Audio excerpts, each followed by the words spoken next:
better team that we came up and represented ourselves.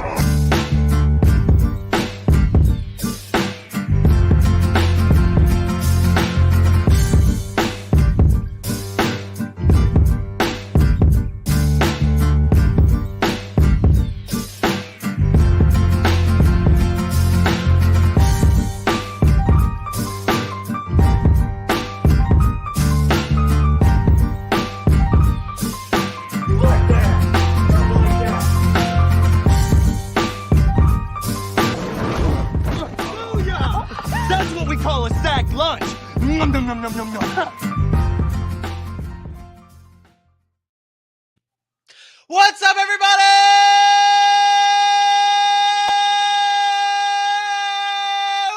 Welcome in to another episode of the Sac City Podcast. It does not matter who I am, and to be quite frank with everybody, it doesn't matter who you are. It doesn't matter who Aaron is. It doesn't matter who anyone watching or listening is. The only person that matters here tonight is joining us back to full time. We all give a special welcome to this man. He is not just my boy. He's not just Aaron's boy. He is your boy, AJ Johnson. Your boy is back in town. Let's go. Hold on. Oh my gosh, this is such a great feeling. Even these first words, y'all, I'm sure you think you know, and I thought I would know.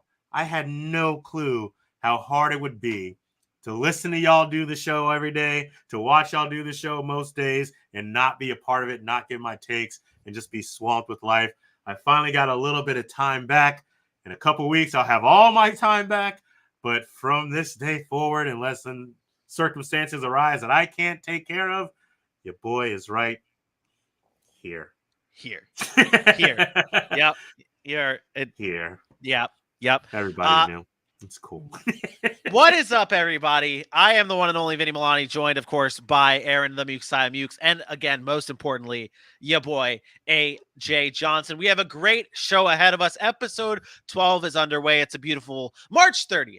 Evening here in the city. We are going to be giving out those grades. We are finally putting a kibosh on all things free agency, all things signings and trades, and we are giving out those final grades. You might not like them.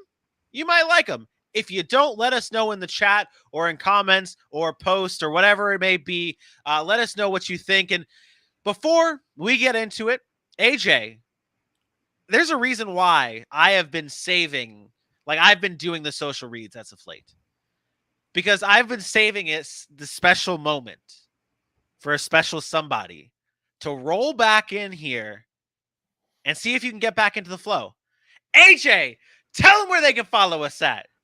All right. Oh my gosh, it's so simple. Is this what I've been missing? You guys do so much less work now, and you barely even have to present it because Baby Hands Kenny Piggott is right there with you, letting everybody know. You can find us at Sac City Pod on Facebook, on Instagram, on Twitter, on YouTube, on TikTok, and every single one of them places is blowing up. So head on over there, tell everybody about it. Make sure you share, make sure you follow, make sure you subscribe. Do it. You know the deal. Do it. It's not SCOD. I don't think we're there. We got to move on. We'll figure a new one out. It's cool. Hey, be a part of the city. Be a part of the city, okay? Welcome to the city, baby. Welcome to the city. Be a part of the city and follow. You in the city limits now, homie. Hey, there you go. Yeah, so make sure you limit 100. You do all that good stuff. Aaron, I'm pretty sure we talked about this on the show the other day. That TikTok video still just has 2 views. I think it's I'm making now. history. 3? I think it's 3. Oh, great, good. And you're probably not going to get any more. But you know what's crazy is we haven't really posted on there the last few days. We've all been kind of busy. We'll get back on that. But our followers went up, like with still off that DeMarcus Lawrence video. People are still liking that video. Wild. It was classic. So we're going to continue to attack the TikTok game. And, you know, it's early in the football season. So people are still trying to get their footing. People are looking for content. Now that AJ is back on board, we're going to be delivering some good content out there. So stay tuned for that. You definitely want to follow us on our TikTok journey.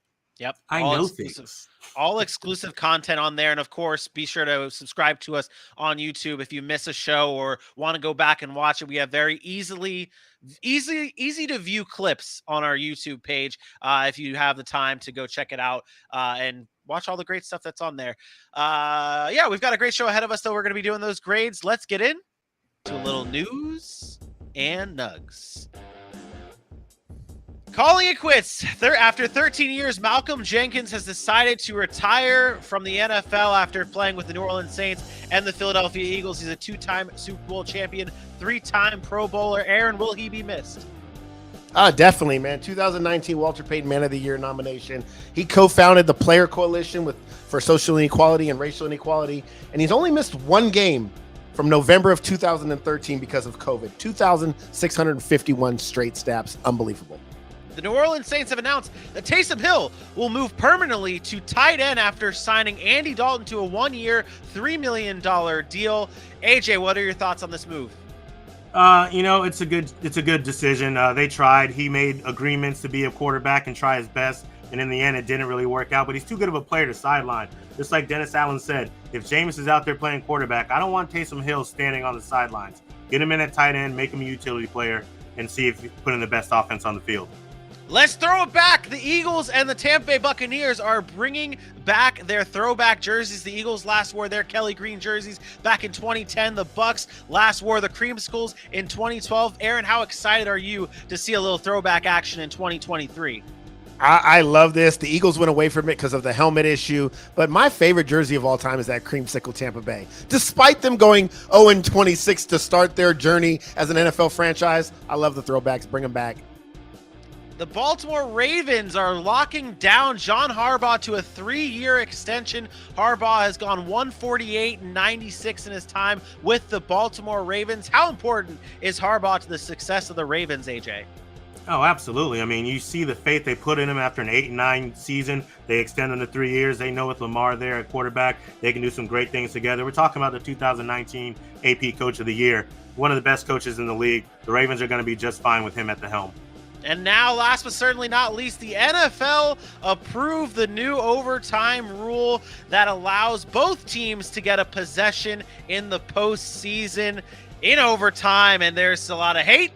There's a lot of love. We are going to be diving into this thing first here on the show because really this is huge news, a big-time change in the NFL coming in the postseason. Now we are going to see both teams possess the ball. Gentlemen, Aaron, start with you.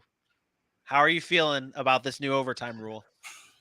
Well, the fact that you have to ask me that question tells me you didn't pay attention. No, you know how I feel. We had this conversation last night. I think it's a reaction. It's what the NFL always does. It's an overreaction to a situation that happened where fans started to pour out and say it needed to be changed. And it was an opportunity for the NFL owners to look at the game and say, we can get more football. We can get more money by doing this particular maneuver. You know me, I'm a numbers guy. It's funny to me how we want to place this importance on the playoffs all of a sudden now when all the rules have been the same. The fact of the matter is, I'm going to give you 3 numbers and then 2 points, and I'll be done with my overtime talk. You know I don't like it. 18% of regular season overtime games since the rule change in 2010.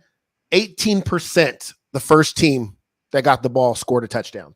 58% in the postseason. Obviously, that number is higher in the postseason because it's only 12 games. It's a smaller sample size, but it's still 7 of 12 games. It's almost 50%.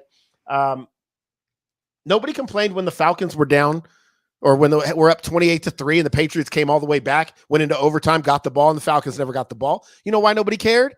Because nobody wanted to see Matt Ryan get the ball again. He couldn't score for 2 straight quarters. We didn't care. Nobody cared when Cincinnati stopped Kansas City a week after the Josh Allen game. Nobody cared when Tim Tebow threw an 80-yard pass to Demaryius Thomas. Nobody cared when Tom Brady, the GOAT, drove down the field and beat Patrick Mahomes when he was still kind of this new quarterback. Nobody cares. So Buffalo gave up 44 yards in 13 seconds to send that game to overtime. It still matters. Defense is still a thing in the NFL, and I don't like that they're taking that away from the game. And I think it's a sentiment across the NFL for defensive players. If you looked at Twitter, defenses were upset. Offensive players wanted to see more. And I think this is a fan thing. Vinny mentioned it. This is for the fans. This is for more revenue. But I think it diminishes the NFL. It diminishes the game a little bit. And that's just my take.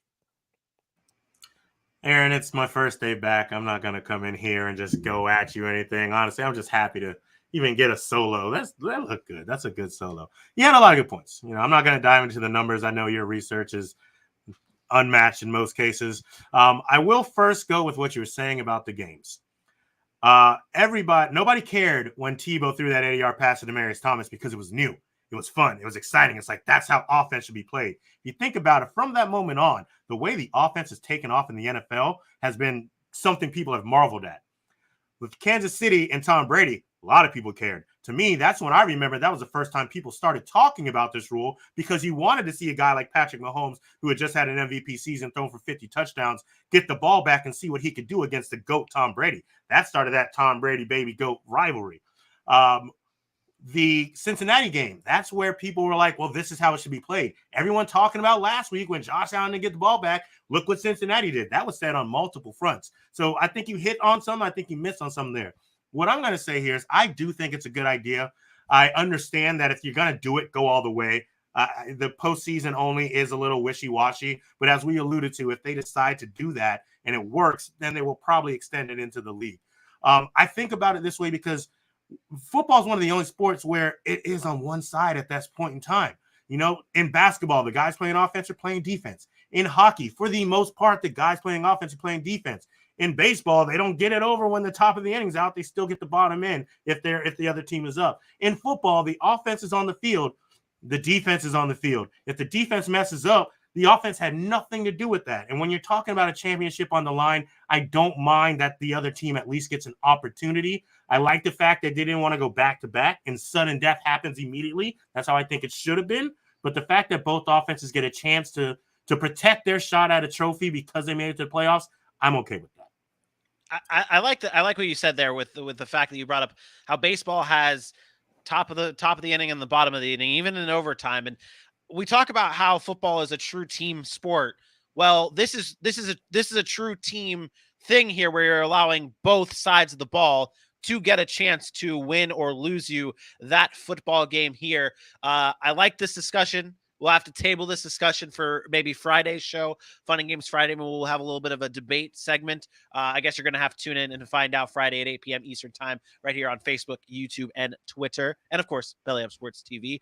But it is time to get on the bus, gentlemen. Let's put on the backpacks. Let's grab our brown paper sack and go to school. And let's get out. Let's give out these grades. Did you like my brown sack, my paper sack? It was a good one. Well, Vinny, let me ask you this question. How many times did you bring a brown paper sack to school? Often. Actually, it was a grocery bag. I never brought my lunch in a brown paper bag. I was more of a grocery bag type of guy. When I thought I was too cool for lunch boxes, what? Yeah. Yeah. Dick Tracy lunchbox. Let's get it. I had a Dick Tracy lunchbox. You didn't want none of that. Meaning more for high school. Like middle school, I had a SpongeBob lunchbox. Oh, it was so cool. It was you brought 3D. Your lunch in high school? That's impressive. Yeah. That's my impressive. mom loves me. I'm a mama's boy. My son brings his lunch sometimes in high school, like when he wants to eat well, like on game day. But that's pretty impressive because I was all about getting the pizza out of the cafeteria or whatever. So, like we were playing cards at the table to make sure we can get money, so we were ordering from the actual people, not eating that school lunch. Yeah, my junior and senior year, I ended up having like both. I had like a permission, like a slip to get lunch, and then I also brought my lunch as well. So it was good. It was good stuff. So all right. Let's get into these grades, though. Enough about my misery in high school and all this other good stuff. Did you get bullied because of your lunchbox? I was not bullied. That's why I didn't have lunch money. That's why I brought my lunch, because I got bullied. That's what it was. I was bullied. No. Let's get into these grades here. So what we're going to go do is we're going to go division by division and give out our grades. You'll see them on our graphics that we're gonna pull up, and we're gonna dive into some of them, and we're gonna get things going with the AFC West. That's the Chiefs, that's the Raiders, that's the Chargers. It has no AJ grade on it. Whoa! That's not right. That ain't right. That ain't right. Wait a second. He's still not used to me. Hey, he's gonna blame StreamYard. I know it, dude. I swear to God, it was there. It was there. I don't know what happened to it. On Oh, kill me now. Kill me now. Looks like we can start with a different division. Looks like we're going to start with the AFC North to give myself some time to do this AFC West because that is not right. So the AFC North looks like this: the Cincinnati Bengals, Steelers, Browns, and the Baltimore Ravens. Aaron, this is your first time really seeing all of our grades here. What kind of jumps? We're kind of almost even across the board here, right? This is fairly wow. Fairly fair, right? It's I mean, it seems like we're all on the same page and we all kind of have the same mindset. The one thing that obviously jumps off is you have the Bengals having an A after you kind of questioned some of the moves of the Bengals. You questioned whether they were going to be a loser of free agency. And then all of a sudden, a week later, Bengals fans go in on Dylan. And now Vinny changes his tune. Are you afraid of Cincinnati Bengals fans? I am not. Someone has to be someone on our show has to be likable by Bengals fans. We just have to reach everybody here, okay? No, but realistically, what I am, the way I view it here, and after I thought about it, and I'm trying to stay consistent here with my grades. You'll see it through the rest of the show. Is I gave a higher grade to those teams that went out, assessed their needs, and went out and got. Now, obviously, we get a lot of hate from Bengals fans, how we discredit their defense all the time. And that's a fair assessment. That's why I didn't have them with an A+. I think I just left them with an A. What separated it from an A- to an A+ is the defense, not addressing it all the way there. But the fact that the Cincinnati Bengals went out and actually addressed every single one of their needs, and the players they got are not bad players. They're all good talented players. We talk about how the impact of Lyle Collins being their new tackle is huge for Joe Burrow. This is a team that went out and got better. This is a team that noticed the problems and went out and fixed it. And that's what we said at the beginning of all of this is what the Bengals needed to do was address that offensive line and spend all of their money on the offensive line. That's what they did. So why is it not an A, even though they went out and did exactly what we asked them to do? It's not just that. I think that's the point. They did go out and address the offensive line, which is why I gave them a high B. But we did mention, we haven't brought up some of the losses they had on that defensive side of the ball. I know they're not big names, but guys like Larry Ogunjobi, we talked about, a Trey Flowers, a Trey Waynes, a Vernon Hargraves. These are depth at the cornerback position, which they're already thin at. It leaves you basically three guys, Chidobe Awuzie, Eli Apple, and then Mike Hilton in the slot. And the fact of the matter is that they're very thin back there, and I worry about that depth, especially against AFC teams that have enormous talent on the outside. So it's not that they didn't do what they were supposed to do. Yes, they addressed the offensive line. Good for them. That's why I gave them a B+, but they still needed to improve that defense. The reason they need to improve a defense that was so good last year is because everybody else is also improving. And let's be honest, I don't care that Bengal fans hate it. They played the Raiders. They played the Titans in the playoffs. Not two of the best offensive football teams last year, really. I mean, and then they went and they held the Chiefs in the second half, but that first half was still ugly. Remember, that defense was getting exposed before they got locked down and made some adjustments. So there is still some worry there, but they did address needs, which is why I thought they deserved a B+. Yeah, well, that's why I thought they deserved an A, and it's that because you'll see it later on in my list that I do have teams that have A+, and it's really that's what separated them from an A to an A+ is that they didn't address the overall all their overall needs, and some of the guys there may not have been the best at their position, but still you can't complain about a team that has went out and gone and done what they needed to do. I also wanted to point out I worry like they had so much cap space. What did they really do with that cap space? I know they got the offensive linemen, but those aren't high price guys. I believe they still have almost $20 million in cap space. I would like to see them use that effectively. Let's just say that. And again, there's still time. We're grading as of right now. The draft, they're going to address those needs, I'm sure, and maybe some other free agents. But as of right now, I think they could do a little bit more. AJ?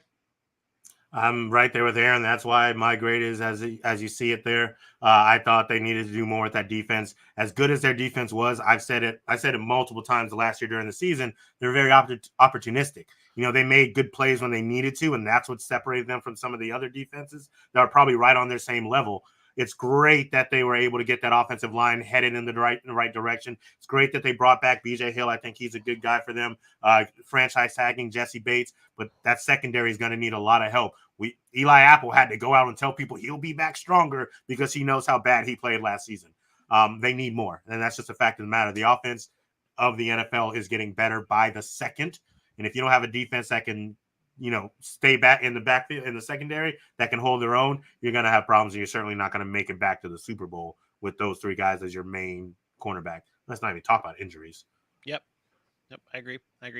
Is there anything else that jumps out to you guys from this list that you want to bring up, that you kind of wanted to dive into on your grades on why? Like, obviously, the Browns going out and get Deshaun Watson, that kind of would jump out to me is why you didn't give them an A+, Aaron, because this is a Browns team that went out and got Deshaun Watson. I did give them an A+. Or AJ, you did not give them an A+. Why you did not give them an A+? And obviously, this is. Yeah, nitpicking, couple, a flip of the coin could have been the difference.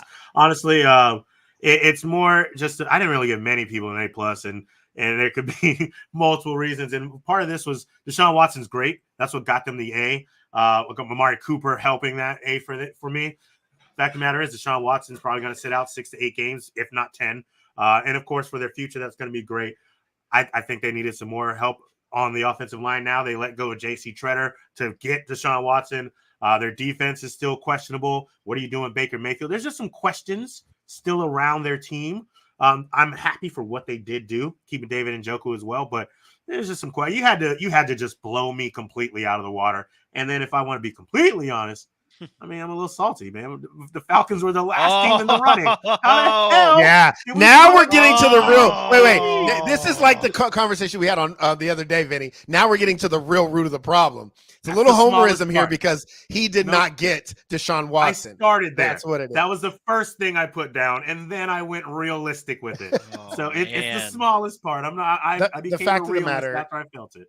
Is being as young as Deshaun Watson is, a team that goes out and gets a franchise quarterback at that age, there wasn't no other way but to give him an A+. In my book. You get a franchise quarterback in his prime, basically that's a win always for me. I know they do, and you brought up some good points. They do have a lot of holes. They did lose Austin Hooper, Rashard Higgins, Jarvis Landry, J.C. Treader, Clowney, McKinley, Malik Jack. Like, they lost players, but they got Watson. So I couldn't go off that A. Yeah, it's hard to go against that. Is there anything else that you guys wanted to touch on with this AFC North? Anybody? I just had one other point, not really the whole team thing, is Baltimore would have been higher if they were able to keep Zadarius Smith. Yep. Losing him, I love the Marcus Williams, but the fact of the matter is they lost Zadarius Smith. They need that pass rush, so I had to move them down. I didn't think they did enough. Otherwise, exactly. Yeah, I didn't think they did enough. Sorry, Baltimore Ravens fans, but I don't think you guys did enough to especially with the way things are going now. It's hard to find an AFC team that didn't go out and make if you look at it, all the AFC teams, there aren't that many that didn't go out and make a semi-big to big signing or a big move to push them over the edge. Really, even the bad teams, the Jets, the Jaguars, those type of teams, the Texans, all of them. I mean, they've made big time moves. So the Ravens did not. Well, so, it's arguably because they were coming back healthy, right? They're bringing back a ton of players that didn't play last year. But they definitely could use some help on the outside and the back into that secondary at corner on the opposite side of Marlon Humphrey. They got the safety, but their pass rush is going to struggle. Yep. We'll get there. Hold on. I'll finish this and you'll jump into that. The last one quick news with Lamar Jackson's contract still up in the air. The money could have been a question of what they were going to be able to do and how they could structure to sign other people. They might want to keep that space open. I guess. Yeah. So breaking news on the show. Bruce Arians is retiring from coaching and he's moving to the Buccaneers front office, meaning Todd Bowles will run the show now in Tampa Bay. He will be the new head coach. This is all according to Ian Rappaport tweeting that out just moments ago. Tampa Bay is now going to have Todd Bowles as their new head coach and Bruce Arians shifting to the front office. Let's just go out of order here and go into the NFC South and just go right there. We'll just stick with this Tampa Bay Buccaneers grades here. A+, A, and B. We're judging this as a whole. Does this move change any of your grades that you guys gave for the Bucks? No, for me. I honestly, I kind of seen this coming. I don't think this is a shock, and I think this was Bruce Arians' plan all along, was to step away at some point and leave it to one of his either Byron Leftwich or Todd Bowles. I'm not surprised by this. I'm not shocked. I don't think it has any impact on their team. I think that organization is run really, really well. Jason Light does a really good job as the general manager there. Their ownership has done a great job. Fact of the matter is they won the offseason the minute Tom Brady came out of, unretired, right? Because it brought back a Ryan Jensen. It brought back a Carlton Davis. It brought these guys back, even though they're losing a ton of pieces. Yeah. Still, I think they won when Tom Brady came back. And I think one of the biggest things here too is we talk all the time about this, how the Tampa Bay Buccaneers are one of the few teams in this league that have bought into this system, bought into everything that's going on, whether it be through Tom Brady or whether it be through Bruce Arians. I don't think people buy in less to Todd Bowles than they do with Bruce Arians. I think Todd Bowles is a very well-respected head coach in this, well-respected coach in general in the NFL, whether it be a defensive coordinator or whether it be a head coach. He is very well-respected, and people might look at this move and say, oh, they're losing, they're dropping down a peg, but I think it's still all the same here. And I think it's hard to say Tom Brady, maybe not. He might have been aware of this even when he said he was going to come back. Like, this may have all been discussed even when Tom Brady was weighing in on whether he was going to come back or not, which could go to show how important Todd Bowles is and how special Todd Bowles is. If Brady knew Bruce Arians wasn't coming back and said, okay, I still want to play for a great coach in Todd Bowles. So this is huge. I had them at an A+ though. And I guess this is where we are all different. AJ, you had him at a B, a solid B. Yeah. So as I had mentioned earlier, this came with these. A lot of my grades are first thought grades. So just kind of like took a glance, kind of assessed it in my head, put a grade, and kind of moved on and kind of worked my way through it. The part of it for me was Tom Brady coming out of retirement was huge. Let him have done it a day sooner. Let him have been able to keep a Kappa. Let him be able to keep that whole offensive line, because they would have been there for him if he had come out a little sooner. So now, they're going to have to take some of that draft capital and probably look towards the offensive line now instead of looking to get more defense in that secondary, because we saw how banged up they were. Defense on that front line with, the older guys who will probably be out of there, if not this year, next season. So, and honestly, it could be a B+, it could be an A-. I might have been a little low. But the thing for me with Todd Bowles is this is the right time as well, because when he was with the Jets, you could see he had the makings of a good coach. I just don't think he was ready. And being able to sit back and kind of learn from multiple people, learn from a Bruce Arians, honestly, learn from a Tom Brady and be in that type of environment and the culture that they have there in Tampa Bay, I think you're going to see a very, like you said, well-respected and more prepared Todd Bowles as a head coach. And it's great that this is happening going into the season and not being dropped in his lap later on in the middle of the season. Yeah. I want to bring up this quote before we go any further. Ian Rappaport said, Bruce Arians' dream has been to pass it on to one of his assistants when the team was in great shape. Now Todd Bowles will run the show. It's just class act, man. It's a glowing endorsement for Todd Bowles. It's a true testament to the level of what Bruce Arians was as head coach. And now he's still going to be in the front office, so he's not leaving anywhere. So it's going to be great for the Tampa Bay Buccaneers organization. Aaron, did you have any? Quick. What do you guys think this does for Byron Leftwich? Honestly, I don't think it does much. I don't think it changes much. I think the relationship between Tom Brady and Byron Leftwich is really solid. I think it does a little bit, but not in the way that you might think. I think this does for Byron Leftwich. Maybe he wants to stay and be maybe a Josh McDaniels to a Bill Belichick. Maybe Byron Leftwich wants to be the go-to. What this?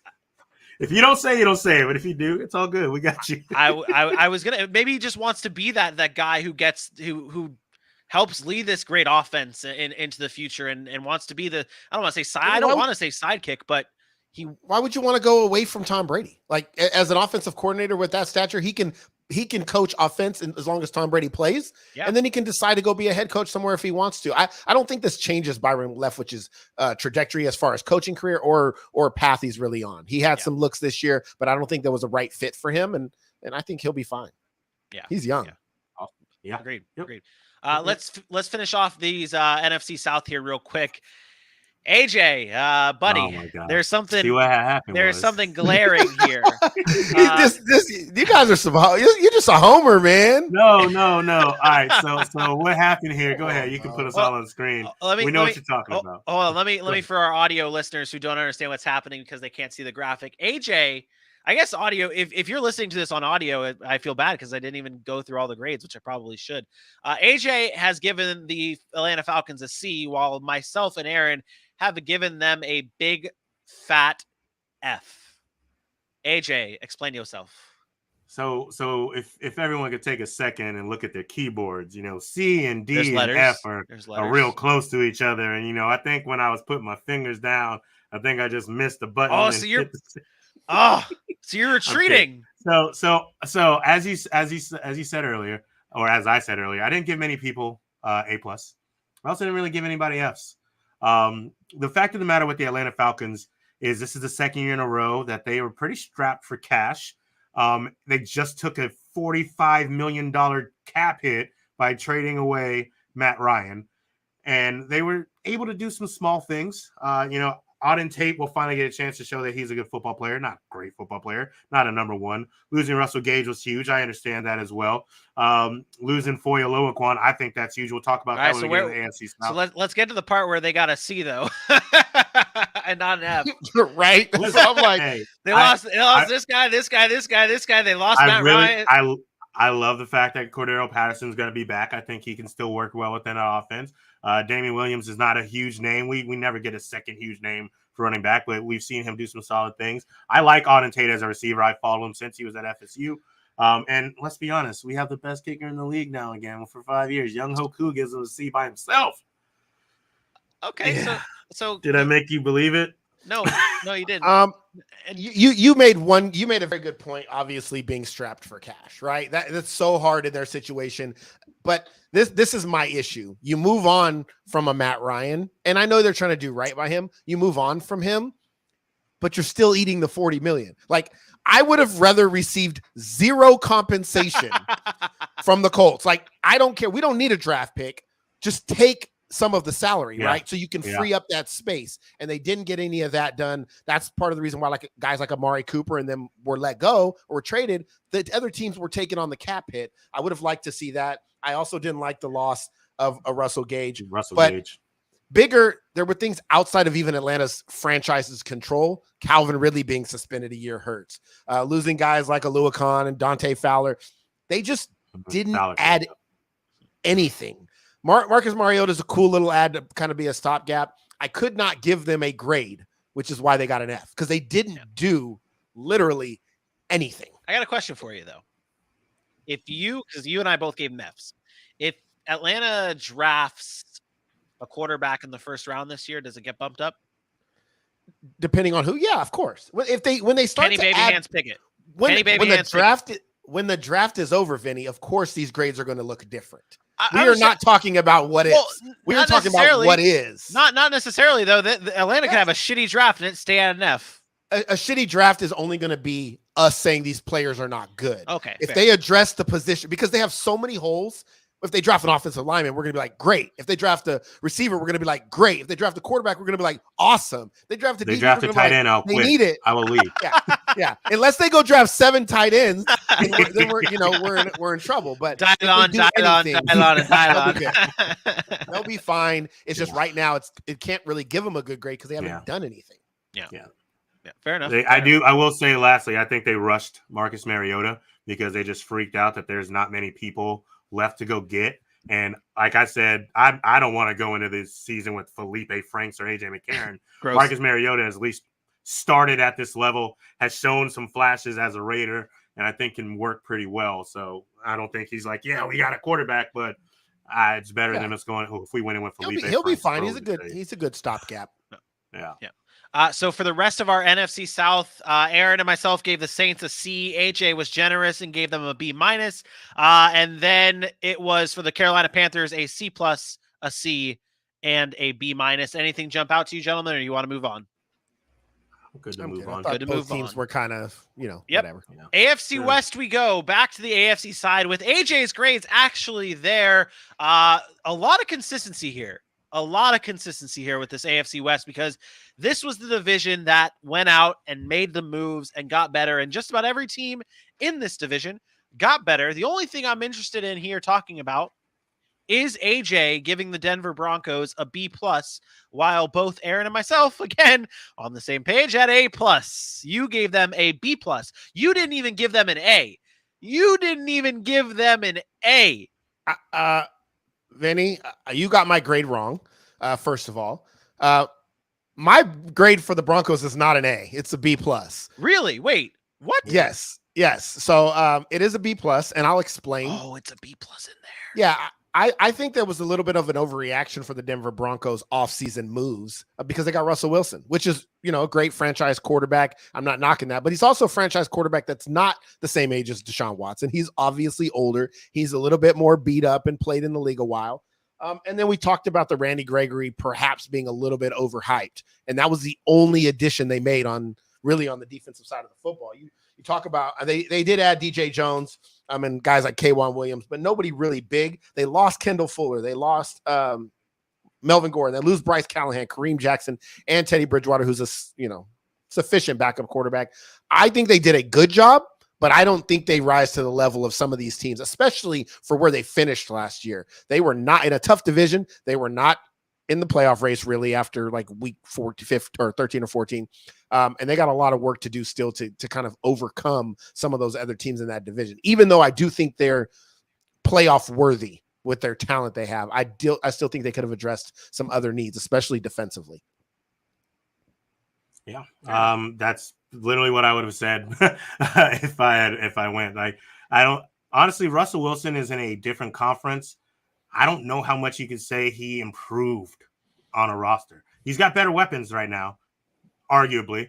No DK Metcalf, but we know what Cortland Sutton can do with down the field. Jerry Jeudy's a great route runner. KJ Hamler's your Tyler Lockett speedster. But that defense, that back end, that's what I was so happy about last season, that I had faith in the Broncos because their defense was really, really good. They haven't managed to re-sign a lot of those guys, and I don't think that they will. So they've got some things to do in the draft, and maybe that'll be where their grade gets up. But other than that, Russell Wilson's great.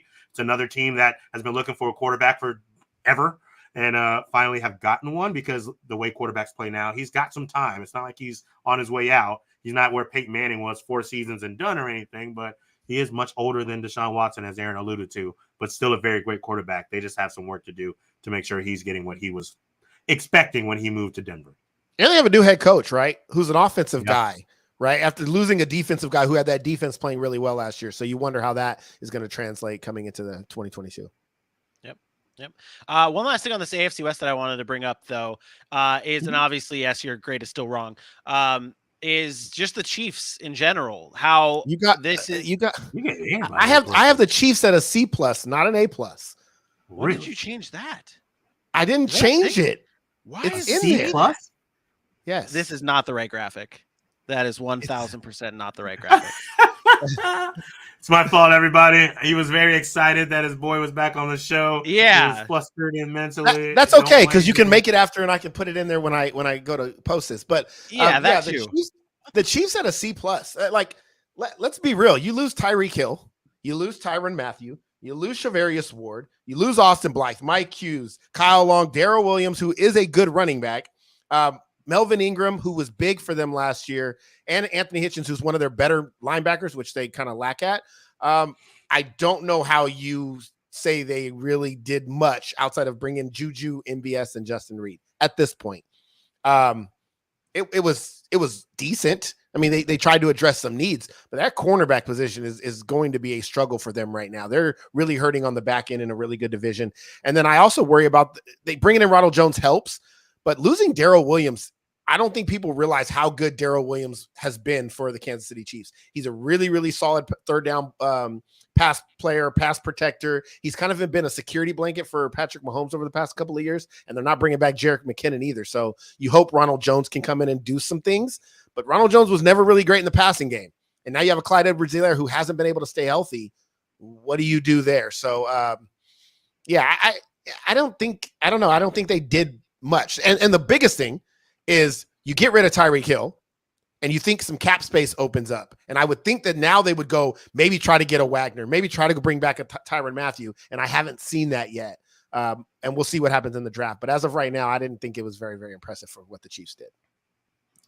With the losing Tyreek Hill, I like what they did. MVS, while none of these guys are as fast as Tyreek Hill, they can be used in some of the same ways. MVS will be that downfield threat. We saw what Aaron Rodgers was able to do with him, and we know Patrick Mahomes can mimic a lot of that. Juju Smith-Schuster is going to be what they were hoping Sammy Watkins was when they got him. We can talk about Juju in all certain type of ways, immature, doesn't focus on the game, whatever. But when he's on the football field, more often than not, he's performing. And I think he's proven that. And being with the Patrick Mahomes, going from a declining Ben Roethlisberger, I think we can see a good season from him when he stays healthy.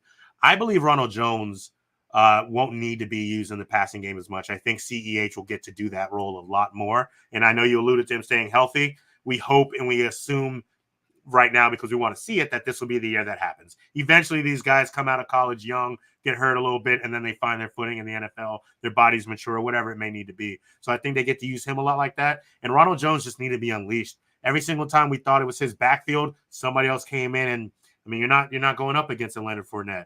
You know, he's just a different type of character. So I agree with everything you said on the defensive side of the ball. And part of the reason I didn't give them the grade or a higher grade was I think Tyrann Mathieu was too big for you to lose. I expect them to go in the draft and try to get some of this secondary pieces and start building that way. They always find a way by week 9, 10, 11 to get that defense together. So that's the only reason I didn't freak out too much about what they did on the defensive side. Let's move on now to the AFC South. Let's hope this graphic's right. It should be. Pretty sure it is. Here is your AFC South grades, and we were all consistent on just about all of these except for AJ. You are just so generous, especially with the Colts. Your Indianapolis Colts. You and Dylan. Well, Carson Wentz doesn't play for the Colts anymore. I guess you can't say it's that was part of the reason they got a better grade.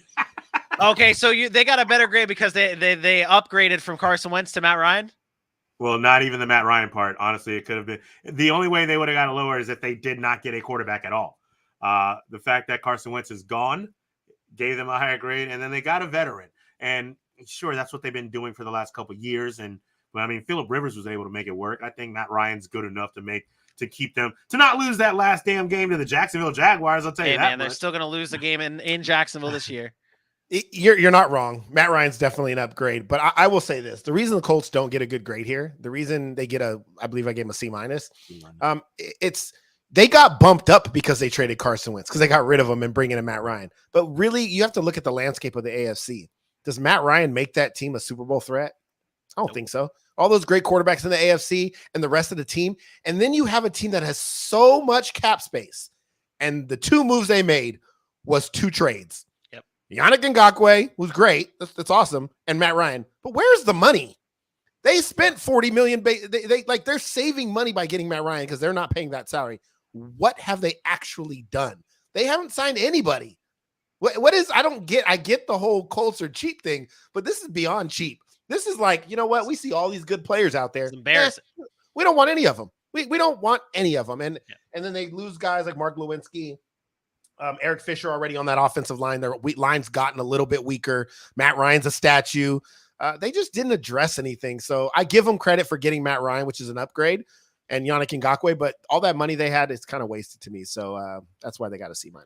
Yeah, they didn't really address any hole. Like if you look at it, they didn't really address any hole. Like even with getting Matt Ryan, quarterback wasn't like a big glaring hole for the Indianapolis Colts. It was a hole, but not like, yeah, sure. Okay. You got him, but it really doesn't do much. Like the needle has not moved really for this Indianapolis Colts team, especially in an AFC that everyone's moving the needle except for a select few teams like the Indianapolis Colts. Any other grades? I mean, the Jaguars get A minuses across the board. The Titans get a B plus from me because I do like the Robert Woods signing or the Robert Woods trade and the Ben Jones re-signing. But Aaron, you gave them an A minus. Is that Absolutely. you had you hold that in higher regards with the Robert Woods and Ben Jones re-signing? Their defense was really good. They get Robert Woods. They added Austin Hooper, which I think is a big for them. And you get Robert Woods. And then, losing Julio Jones. I think Julio was more of a headache than anything because you never knew when he was going to be there. This gives a solid target for Ryan Tannehill. And it goes to show you that they know what they have to do. In order for Ryan Tannehill to be the guy and win, which was the number 1 seed last year, they have to put weapons around him. And they went out and they tried to do that. Getting Ben Jones back helped. And they didn't lose a whole lot. They were also constricted by the salary cap, but they were able to maneuver and do some things via trade in order to make, add to their team that was already the number 1 seed last year and suffered a tough loss. But I do like what they did. Yep. One last question on the AFC South before we move on. Bailey says, why not an A plus for the Jacksonville Jaguars? We gave them A minuses across the board. Why not an A plus, AJ? I mean, I honestly think an A plus would just be an overreaction to seeing some of the things they did. I mean, you can talk about Christian Kirk coming in, but the money they gave him for someone who's had some splashes and good deep throws from, let's be honest, Kyler Murray, a very, very quick, versatile deep thrower. Trevor Lawrence has not shown that yet in the NFL. We know he's good. He has not shown that yet in the NFL. It was great to get Cam Robinson, but then you talk about Evan Ingram. What can you say about Evan Ingram? He's a Pro Bowler. Yay. It's all signings based on potential, and you can't give potential. You can't give potential an A plus. You can give it an A minus. You can't give it an A plus. I almost gave him an A plus today. I almost changed it. Really? They signed somebody today or last night that I think is underrated. What was his Arden name? Key? Arden Key. Yeah. They don't realize how good he was in San Francisco, especially against the run. He is going to struggle with. He is going to be a difference maker, and I know not a lot of people know about him, but I really liked that signing. It almost made me bump it up to an A plus because I'm not gonna lie, I love everything that Jacksonville's done, including the Christian Kirk signing, and I'm okay with them overpaying for him and Zay Jones. And when they have the money, I would like to see the Colts do some. I like Zay Jones. I like the Zay Jones signing. It's arguable that the Jacksonville Jaguars have had one of the best off seasons thus far, just including the Urban Meyer getting rid of, bringing in a Super Bowl head coach. Like, it's arguable that they've had one of the better off seasons. So an A plus wouldn't be out of the question. I had it in an A minus. I thought an A is an A. It's good enough. But yeah, could it be an A plus? Sure, if you really wanted to go that way. And I do agree. Evan Ingram type stuff and the Zay Jones and Christian Kirk's, it is a lot of that's potential. But they did bring in some guys that are solid, right? Also to go trying. That's really and Aluakon, Brandon Scherf, Darius Williams. Like, you get these guys. I like what Jacksonville's done. Yep. Shout out Beth. Yes, this is a panel of graduates. There's a panel of Full Sail grads now. I don't like it's still Jacksonville quote, because if that mindset was true, then Bengals fans would have been like last year, oh, it's still Cincinnati. And guess what? It's still Cleveland, and now you have Deshaun Watson. That mindset is not really. People are still saying it's still Cleveland, though. I do know that. What I'm saying is, in 2017, when people were like, "Oh, it's still Jacksonville," and then you go to the AFC title game, like to say that, I think you're just basically shutting down any chance Jacksonville ever has of becoming a contender. And I don't know. I don't like that mindset. Let's move on to the AFC East, the last team in the AFC. These are our grades: B plus, A minus, and a B plus for the Bills. AJ again. So damn, hey, he's that teacher. Hey, he's a Full Sail teacher. He's a full. He teaches that Full Sail. Oh my God. Hey, honestly though, I can't justify you can't defend this one. The C minus. No. That's you can't stand by that one. No, that's an oversight. I apologize. You guys are completely correct on that one. It's trash. I mean, that's my worst grade. I'm looking back at it. I'm just like, why? Yeah. Why did I put a C minus? I think I was just like, all right, they're NFL teams. We'll make sure that. Yeah, the Patriots get the benefit of the doubt a lot of times because we always question what Belichick does in off seasons. Yeah. And then somehow it always, works out or whatever. I think we kind of got to get away from this. And I mentioned this in the season before. I love Belichick, and Belichick's been great, but he's been great with Tom Brady. And the Patriots have now not won a playoff game in 3 years. And that team doesn't look to be going in the right direction. And they did absolutely nothing. And we can continue to trust that Belichick will get it done. Yeah, but I don't know. They're trying to survive off of Belichick alone. You cannot just survive on Belichick alone. It's past that. It's past that. Like, and we've seen that. The question was there for 1 year. Is it Belichick or Brady? And we gave Belichick a second year because we knew they sold out to get that championship anyways. Yeah. But, I think part of it was like last year they did so much and we've never seen it. And I don't know if they did it the correct way and it kind of left them screwed this year. Because if you look at what they did, it's a bunch of re-signings. And anybody they brought in who's new got a 1 year deal, much like the Patriots do. And it might have just been me being like, this is what they do. So based on what the Patriots always do, sure, C-, but no, it was bad. And I don't know what they're going to do in the draft to think that it's going to get better.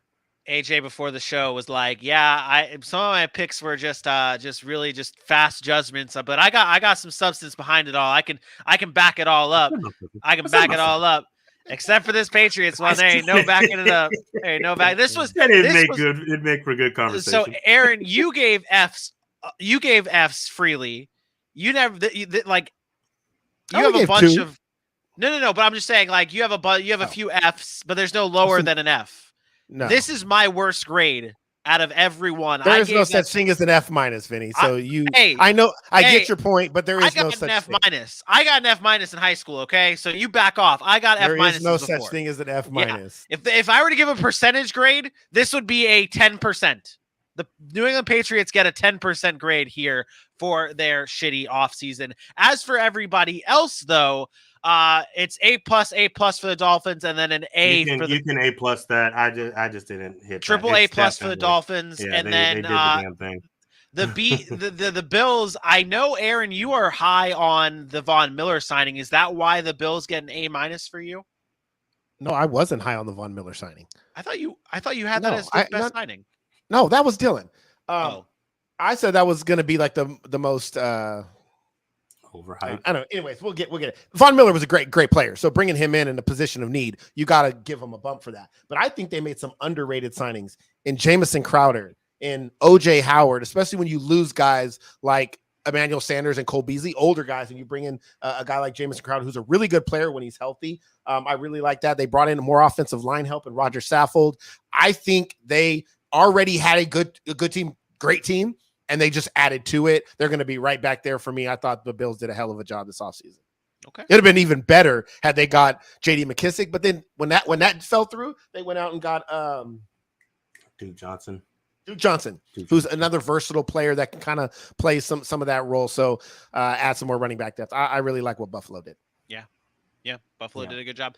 That does it for our AFC side of things. Let's go on over to the NFC. We'll start off with the NFC West here. And again, there's a glaring... That can't be correct.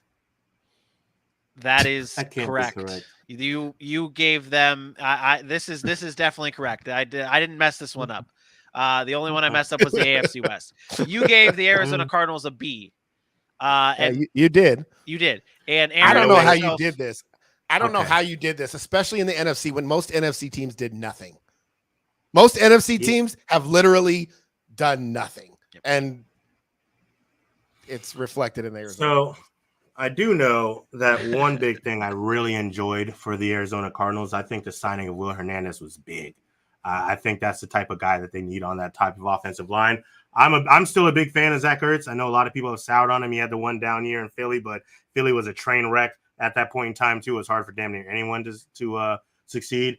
And then James Conner showed back up too. I would have loved for them to have kept Chase Edmonds, which would have been higher. But I think they did some good things. But I remember giving the B on the fact that they lost Chandler Jones, and that's a big thing for me. I don't think it's as low as a D, but I don't think I also meant to go with a B. I don't think they didn't get better. I feel like we saw them struggle last year, and they didn't get better. They lost Jordan Hicks. They lost Chase Edmonds. They lost Chandler Jones. They lost Christian Kirk. They lost A.J. Green, and They re-signed James Conner, which is great, but we've seen him have trouble being an every down back all by himself for the course of the season. Yep. And you mentioned Will Hernandez. Yeah, that's some good offensive line depth, but they didn't get better. Now they have a void at receiver. They have a void on the defensive side of the football. They don't have any defensive backs. AJ, did that move? Did their free agency and their moves this offseason push them ahead of San Francisco?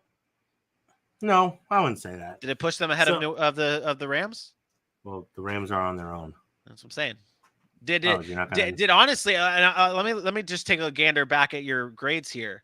I think they're worse this year than they were last year. So if Seattle has a better grade than Arizona here, where is your line here now with Seattle and Arizona? I don't think that I'm just saying that makes them a better team. I just think that the Seattle Seahawks did a lot more. I forget they have Vinny's reaching. Vinny's reaching now.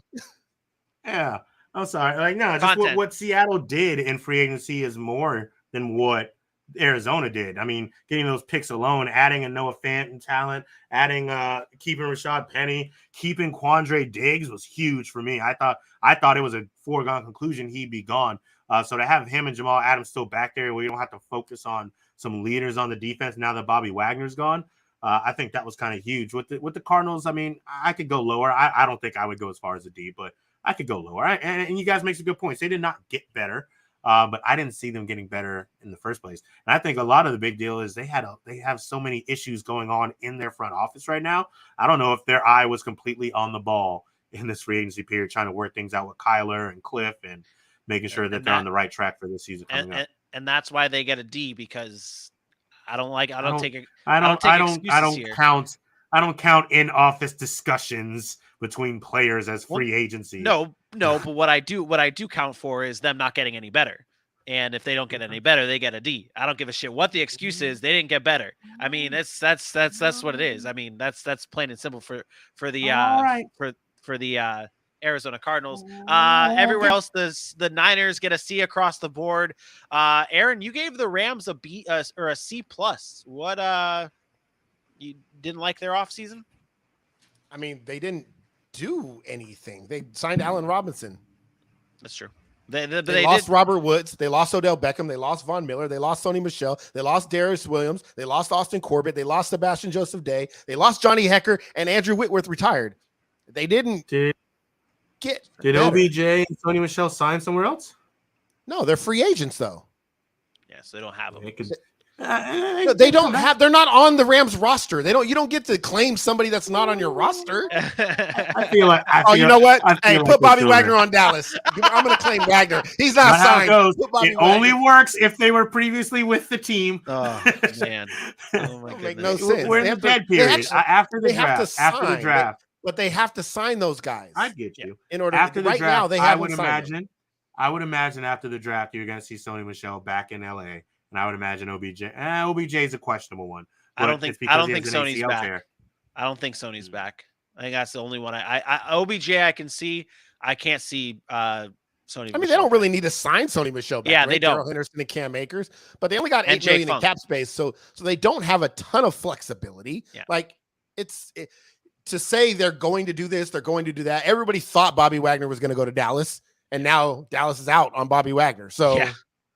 Hey, they might not be out though. Remember, Cleveland said they were out on Deshaun Watson. I know that's what I'm saying. Like we don't know, but as of right now, the Rams haven't done anything for me to say that they've really improved. Getting Allen Robinson is a nice piece, but they lost way more than that. So, yeah. Let's go on to. We got two more divisions left, and we got the NFC North and the NFC East here. We got the Packers, Vikings, Bears, and Lions coming up. Let's get into it. Let's get into it right here. Green Bay Packers. For our audio listeners, if surprise, when I just say a team's name and then it goes quiet and then you hear AJ chuckle, you can expect that there's a little there's some separation between our grades here. I have a D, Aaron has a D minus, and AJ has them at a B. AJ, well, defend yourself. You got Aaron Rodgers back. That's huge. For a year, we were all waiting for him to go to Denver or Pittsburgh or anywhere else. And not only did he go, we'll try this again. This man signed for 3 years, 150, and will probably re-sign again. Devontae Adams being gone is huge. Obviously, we get it. Zadarius Smith being gone is huge. But clearly, they saw enough in Preston Smith and some other pieces that they can go and get that they're going to be okay with. The fact of with Aaron Rodgers coming back for me, for Green Bay, and what Green Bay has been with LaFleur and Aaron Rodgers, it's good enough for me. Devontae Adams would have probably made me give them an A if he was still there. But Aaron Rodgers coming back, I'm in. I'm okay with that. This is tough because I thought about the Aaron Rodgers, but Aaron Rodgers was under contract. Yeah. He would have had to opt out. Like he was already under contract. He would have done it in a heartbeat though, and we know that. But he didn't. Like all the talk about Aaron Rodgers leaving, Aaron Rodgers doesn't want to be in Green Bay. Aaron Rodgers has a rift with the front office. Aaron Rodgers is still in Green Bay. And all Green Bay did in the last 3 years is continue to win 13 games and fail to make the Super Bowl. And that was with Devontae Adams. And that's with Zadarius Smith. And that's with Kevin King and MVS and all these guys like that they are now devoid of. They don't have them anymore. So, yes, it was nice to get Aaron Rodgers back. It was nice to go ahead and sign a Preston Smith. But that's all they did. They didn't get better. They got worse. And when I think of an offseason, you go into an offseason to get better. They did not get better. They got far worse. They still don't have a weapon on the outside. Allen Lazard being a number one receiver just scares the hell out of me. And I know Aaron Rodgers is good, but Aaron Rodgers doesn't trust a whole lot of receivers. Yeah. And the trust he built with the Devontae Adams, that's hard to kind of recreate. It took him 2 to 3 years to really get that trust in Devontae Adams before, he really turned into Devontae. I think Green Bay is lost. I think their front office is lost because they didn't know what to do losing Devontae Adams. They tried to salvage it. It didn't work out. And now they're trying to play catch up and it's going to be tough. Receiver first round this year. They have to. If they do that, maybe they find a good one, but I don't know how they got better.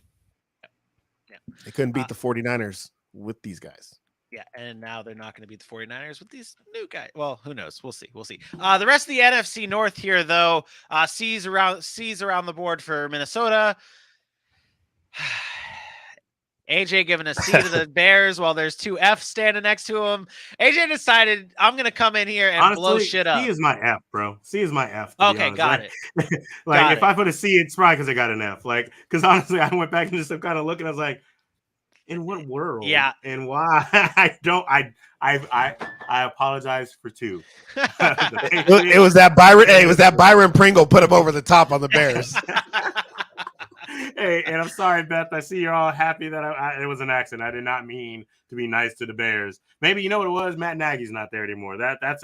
We can win. AJ had a can of Pringles next to his desk, and he was like, "You know what? This is a good signing. It's a good, delicious signing." Guys, I slept on it, and I dreamed about the Bears. What is Chicago doing though? I honestly, you know what's crazy too? Because I'm sorry to cut you. I sat there and I was like, how did they let this happen? Their best receiver now is probably Darnell Mooney. You can argue Byron Pringle, but not at all. And I'm sitting there. When you show it a B, I kind of want to go back to my picture and make sure we did that right. Because I'm like, for real, it don't feel right. And I trust you, even though you messed up earlier. I trust you. I probably did do that, but actually, I have AJ here as a C, so that's right. That feels better. Yeah. Wait. Oh, but that's what he put. Pretty sure that's what he put. Wait, that's what we have it as an F. We have it as an F. Yeah, it's an F. Yeah, it's an F. And but you're right. AJ's C is now an F. He grades like Full Sail. So let's move on to the last and final team, the division here. It is the NFC East, and once again, I appreciate you, AJ, but Jesus Christ, man, this guy. Hey, is this your first show in a while? Oh wait, it is. And the Google, you know what it is? B+. You know what it is? Let's be honest. AJ pretty much missed all of free agency, so he definitely is playing catch up. But I want to hear how my Cowboys get a B+. I'm ready. Let's do it. Listen, Michael Gallup, great idea. James Washington, I like that signing a lot. He needed some time to really pull out and show what he could do. Dalton Schultz, point. Don't let him go. That's a big one. I like Dante Fowler going back to Dan Quinn. I do not like him in the Falcons. He could never find his footing. He's shown flashes. He's shown he could be good, and he's shown he's had his best years with Dan Quinn. So I like that move. I know how big Jayon Curse was for you guys, and Malik Hooker coming over as a safety. That's a big one as well. I think that you guys had to get rid of some cap space, as you can tell with the Amari Cooper. And look, I mean, what you guys do as an offensive team, it's hard being an offensive team all the time, you know? And that's what they had to focus on. So they made some small things, but it's okay. You guys did some good work. You did make good points. At the end of it all, Aaron, I'll ask you this question. At the end of it all, who has the better career? Who ends up having the better career? Who do you think ends up having the better career? Michael Gallup or Amari Cooper? Because the reason why I asked this question here is because they did go out and we talk about free agent signings and trades, but also a big part of the offseason is re-signing your own. And that's what the Dallas Cowboys did in re-signing Michael Gallup, and they gave him a big contract. So I guess I am playing AJ's devil's advocate here of B+ is because they went out and locked up one of their own in Michael Gallup. And if we are to say that Michael Gallup ends up being better than what Amari Cooper was, then you could say, okay, maybe we are wrong in having them at a D, and maybe we bump them up to a C at least because they were able to get and lock down a wide receiver that's going to be a wide receiver 1 in the future. I do hate that they lost Cedric Wilson, though. I will say that. I thought that would have been somebody, if they could have kept, would have been a big deal as well. So I think that I don't really think that's it, Vinny, because they're not paying Michael Gallup to be a wide receiver 1. Keeping Michael Gallup, if you look at Michael Gallup's contract, he's only getting paid, what, $14 million a year? How many years is that, though? 5 years, 57, 23 fully guaranteed, has a max value of 62. I guess the reason why I say that is because the years on it that they're okay, they're saying, okay, we're going to put we're going to try and develop this guy to be our 1 maybe in 5 years. No. That's not what they were doing. First of all, he has a very similar contract to Christian Kirk. After 2 years, they can get out in 2023 with only a $6 million cap penalty. The second part is he's only making $14 million a year. Amari Cooper was scheduled to make 20 this year, 23 the following year, and then 26 the year after that. So it's more about the numbers of Amari Cooper not living up to being really the Devontae Adams style, the Tyreek Hill style that we were going to pay him to be. And then you get CeeDee Lamb, who's on a rookie deal. So that's not even the problem that I have. It's not just losing Amari Cooper that the Dallas Cowboys really kind of have irked me this offseason. It's you get rid of a guy like Amari Cooper to save the money. You cut a guy like Lyle Collins to save the money to go out and be able to add to your team. And then they fail to do that. Bringing in guys you mentioned like James Washington and Dante Fowler, all on 1-year deals, very, very cheap, minimally. They're not using any of that cap space for them. You lose guys like Randy Gregory, who you let end up walking out the door. That was $70 million you planned on paying a guy that you didn't pay him because of whatever contract dispute. And then where'd you spend that money? You didn't. Dak restructured his deal. Zach Martin restructured his deal to help the team go out and make additions. And all you did is bring back Leighton Vander Esch on a cheap deal. Dorrance Armstrong, nice signing. And then Jaron Kearse was a nice signing because he did perform well. But all on short deals where you're not paying him a lot of money. So what are you doing? That's like, why can't you afford a Tyrann Mathieu? Why can't you afford a Bobby Wagner? Why can't you go out and get a splash player in free agency after you've done all this to manipulate the cap? That's my issue with them. They signed guys, but they couldn't win last year with the guys they had. And now you're losing Amari Cooper and Lyle Collins. Connor Williams gone. Two holes on the offensive line. They did not have a good offseason, and there's a lot of questions. And I'm not the only Dallas Cowboys fan that has been saying that. The fans are very unhappy with what they've done, manipulating the cap and then not spending the money. Yep, fair enough. The rest of this NFC East here, Beth, I see that you did say that we were never going to, you said stuff about Pluto, and you said, we will never agree on sports things. Exhibit A, the Manders, C-, C-. And guess what? AJ even gave the Manders a C-.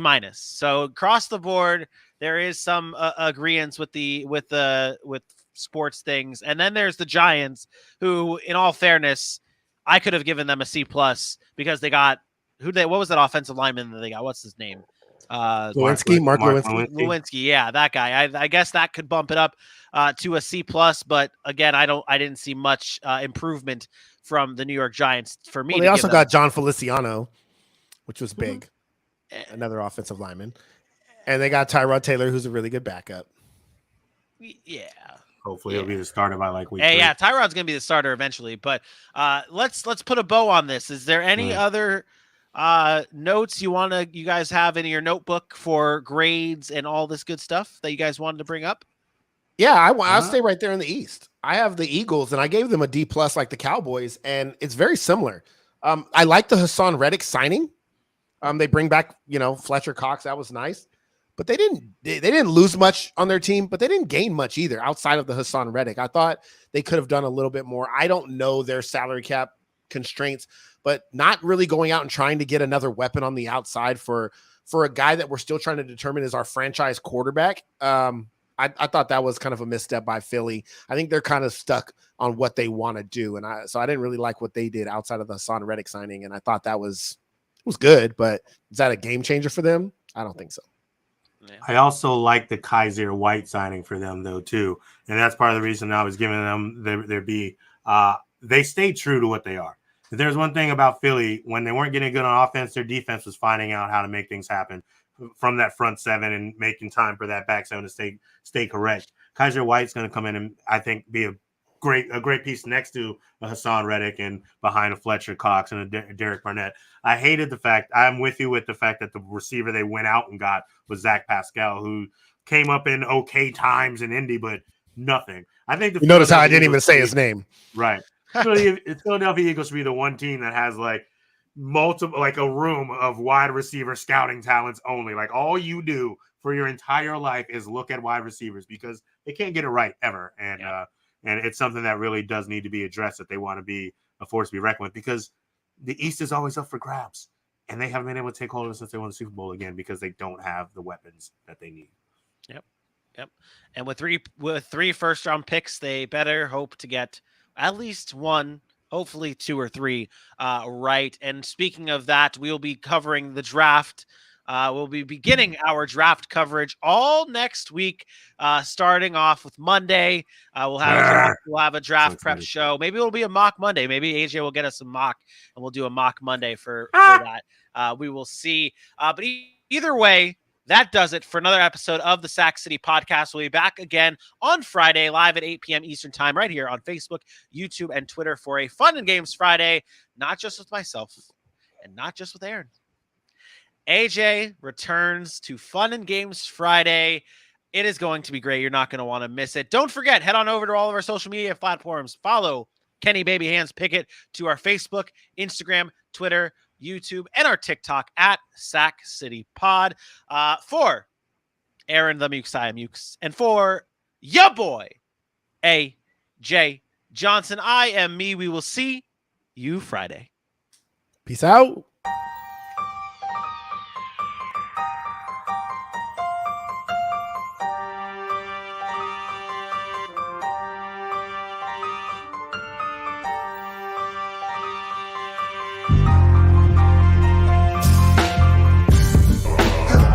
We are a much better team than we came up and represented ourselves.